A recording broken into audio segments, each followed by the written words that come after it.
আসসালামু আলাইকুম, welcome MRT ব্লগের আরও একটি ভিডিওতে। আজকে আপনাদের সঙ্গে একটি বিষয় শেয়ার করব, আর সেটি হচ্ছে এই যে নলকূপ। আপনারা হয়তো ভাবতেছেন অনেকেই যে এটা কোনো সাবমার্সিবল অথবা টিউবওয়েলের সাহায্যে নিচ থেকে পানি উঠতেছে। ধারণাটা একদম ভুল। এটা অটোমেটিকই নিচ থেকে পানি উঠতেছে। আর এটা স্থানীয় ভাষায় এটাকে ঝর্ণা বলা হয়। দেখুন, অবিরত আপনি চাইলে পানিটা এভাবে ধরে বন্ধ করতে পারবেন। এই যে কোনো প্রেশার ক্রিয়েট করে না, একদম নর্মাল। আবার চাইলে ছেড়ে ছেড়ে দিতে পারবেন। এই যে আবার পানি পড়তেছে। তো স্থানীয় ভাষায় এটাকে ঝর্ণা বলা হয়।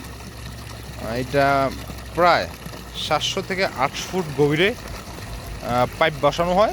বসানোর পর অটোমেটিকই নিচ থেকে পানি উঠে, কারোর সাহায্য ছাড়া অবিরত অবিরত পানি পড়তে থাকে।